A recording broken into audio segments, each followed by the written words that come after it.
To be an adult or to not be an adult? Our body and chronological age says adult, but the mind still says child. Why though? To feel like a child in an adult's body, or to grow up without really feeling like you've grown up, is common among emerging adults or even people in their later adulthood. This is different from being a child at heart, as that relates to the natural curiosity and carefree attitude someone attains throughout their life. And I think that's a great attitude for anyone to retain, to not lose your excitement for little things, and to always have your eyes sparkling in awe from every glimpse of wonder. But when you feel younger than your age, even in serious situations, it becomes more than just a child at heart. It transforms to feeling immature and inferior. And that is the topic that I want to focus on in this video.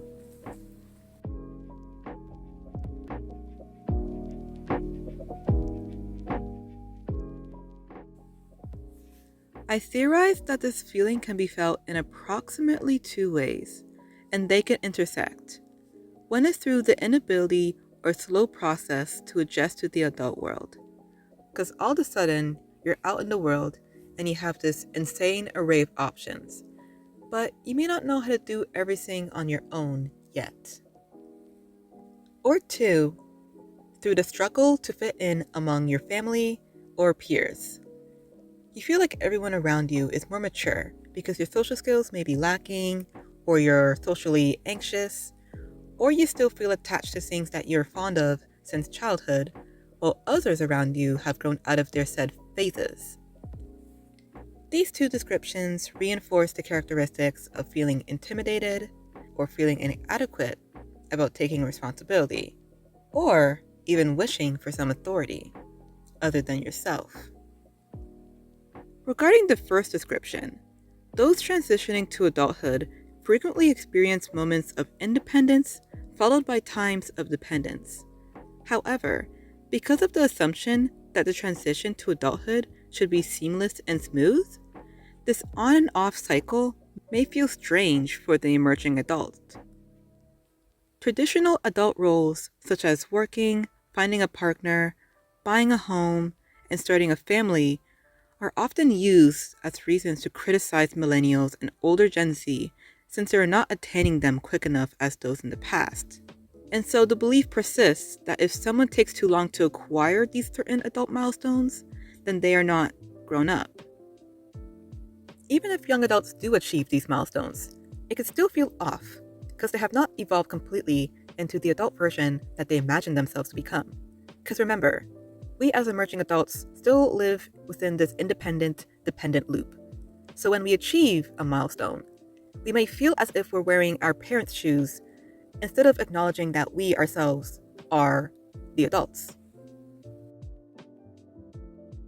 And on the other hand, with this adult-child feel, a lot of people may often define their adulthood by roles that they lack in, like in those my parents versus me memes, or in my friends versus me memes. But why they gotta be so true though, you know? Like, I saw this one meme of someone saying that compared to their parents' biggest investment, which was like buying a house or something, their biggest investment was buying concert tickets. And it's like, why you gotta be so true?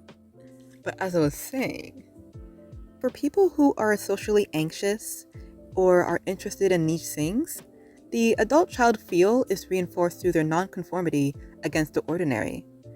Feeling behind socially or not finding the greatest appeal in mature media can make someone feel detached in social situations. But there is a core to this phenomenon. It is not simply something of the present.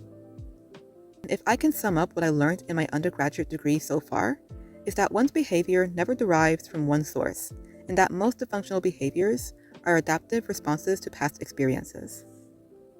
For one, those lacking financial, educational, or work-related resources, or have physical, mental, or intellectual difficulties, may all struggle during emerging adulthood and experience a negative trajectory in feeling grown up. A lack of experiences or resources can certainly make someone feel behind and inferior as a result. Moreover, if someone feels like they're not mature enough, it could also come from the parenting style they received growing up. Parents who provided limited freedom don't give their children enough space to grow and mature on their own. And on the other hand, parents who provide too much freedom don't set enough boundaries for the child to know what or what not to do. This results in their children not learning the appropriate developmental skills during their intended age. And the children may feel behind in adult level skills when they're grown up. Because think about it. If the parents took care of your needs into early adulthood and never expected you to work for those things, or restricted you from working on those things, you may not understand how or why you need to work now. I relate to this to some extent. I would say that my parenting style is like a mixture of authoritative, yet permissive, yet protective. But I'll emphasize on the permissive, yet protective part. We had some rules, but for the most part, I was free to do what I want at home. This, of course, means unlimited internet and playtime. But growing up with minimal responsibilities made me feel a bit behind later on in life. And it's interesting to see how it mingles with my parents' protectiveness, because now I'm doing something that I'm subjectively late on, but I'm monitored like a hawk, which makes it hard to gain that confidence naturally, you know? But I am happy that things are improving between my parents and I. Not that there was anything bad, like real bad, but they are learning that I am an adult who's gotta start doing things on my own now. I know that they care for the best of me, and that they don't want me to be in danger, so that's why they're more on the protective side than permissive at times. But when they realized that their fear of the empty nest is what's making them protect me so much, they began to adjust for a better change. And I love to see them grow, and I love to see me grow. For the second description, I believe that when a certain situation triggers old unresolved fears and doubts, we will experience ourselves in the same way as we did in the past. In other words, if a person feels like a child in an adult's body, it is very likely that something happened in the past, in their childhood, that made them feel small and undervalued. And because those feelings have not been resolved, it still persists to this day. When we receive attention for something, then our attitudes and behaviors will be reinforced. But when we do not receive attention, eventually we suppress. It's often why people have trouble expressing certain emotions, because they're previously ignored or neglected whenever they expressed it. Therefore, it's very possible that the adult child feel is due to a neglected or verbally abused inner child. They could have been shamed or ridiculed as a kid, explicitly or implicitly, for being themselves. And they internalized that idea of being childlike, and it never went away. So today, even among people their own age, they feel small compared to them. Because they were unable to receive the comfort and support they needed while growing up, they internalized the feeling of inferiority. I relate to this reason in particular. It has to do with whether I felt like I was accepted for who I was as a kid growing up. I was imaginative and playful for longer than my peers. And when my peers were getting their first social media accounts, I still preferred to play with my toys. Feeling that disconnection among people my age made me believe that I was less mature. So overall, I feel like what makes someone feel like a child in an adult's body has a lot to do with both present and past situations. It could be because of the lack of resources or experiences for adult-related things. Or it could come down to feeling small and inferior since childhood and never having those feelings go away. It's really interesting to see the variety in this feeling and how it could impact someone for so long. I certainly have a mixture of causes for my adult child feel, which brings me to share more about my art. Finally,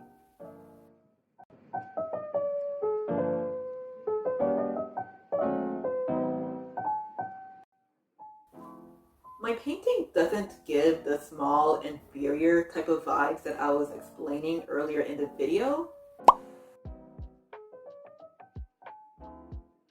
but instead, I was using it to express my overall thought towards this feeling. And usually when I doodle, just freely, I always doodle in waves. So I wanted to replicate that in this drawing because I really feel like when I doodle waves and these spirals and all that, it sort of represents my mind going through various thought processes. And so I decided to keep that factor, plus give the waves slash spirals different colors. And so as a result, the different spirals represent different thoughts. So just like how there is light and dark, there is the good and the bad. But it's not just purely good and bad. They intertwine, they mix in with each other. And it just shows the mixture of thoughts that I have overall towards this feeling. For the good, I love how connected I still am to my youth. I still share interests with things that are typically associated with children or teenagers because that stuff is dope as heck. And while I did feel pressured to get into older things that my peers were getting into growing up, I still did not let that affect me for the long term. And I'm grateful to have found friends who like and accept me for who I am. But at the same time, I still feel a little unsettled about feeling like a child in an adult's body because it makes me feel a little unsettled about adulthood, even though I know that I'm progressing well. You know, like I'm in university and I volunteer, I have a job, I could drive, I vote, and but at times, why do I feel like I've only gotten those things, but not achieved them? You know? The self-skepticism that I have with myself comes from the unresolved doubts that I've had since childhood. And these former negative beliefs that I had about myself in the past can end up coming back in the present and basically taunt me and prevent me from seeing how competent and resourceful I am as an adult today. All that sort of just mixes together to make who I am, essentially.